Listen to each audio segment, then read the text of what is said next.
Hello mga guys, magluto ta karon og bulad guys. Saka ta punta diri sa rooftop. Samahan nyo ako magluto ta. Nagdala kog mantika og bulad guys, pati stove. Butay ni siya. Mao ni. Human ako sa ubos no. Human ako tanan. Dali tay ko saka diri kay break time na. Tigluto ng bulad.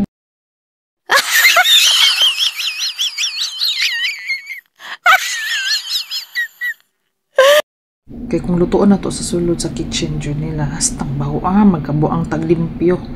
Muna nga, kung naay bakante, pag naay mga bulad nga lutuon nun, muna yung subas akong gidala pa, gikan sa Pinas. Hal-hal, may bulinaw, niya. Muna dali-dali ka kung lutuan ni. Niya, kuso pa dyan kay hangin ani. Niya, hasta pa dyan kainit. Pero laban lang, kay mao lagi na, kay lami kay mo kaog bulad guys. Lami kay kaog bulad. Mo ta makapaganag kaon.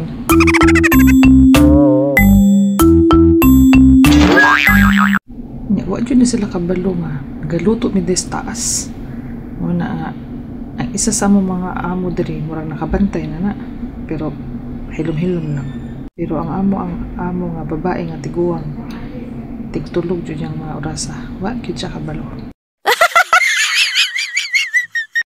Munang lutoon na dyan ako siya kay para wala na ko tago-taguan sa third floor sa refrigerator. Kailangan mahurot na dyan siya. So mauna ni ang pinaka last batch ng bulad nga ako nadala din sa Kuwait. Ako lagi na siyang i-final. Cook na siya. Kasi kusog kayong hangin. Ako yung hindi kuan. Manglupad na gani unta. Ako yung dali-dali.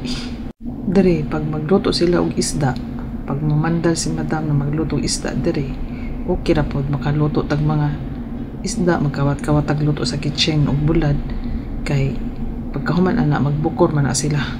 Pero kanang ang baho jud kay magpabilin kana gani magprito sila isda guys kay dili gani na sila ganahan no, kay magpausot jud na sila aron mawala nang matabunan ang baho anang isda.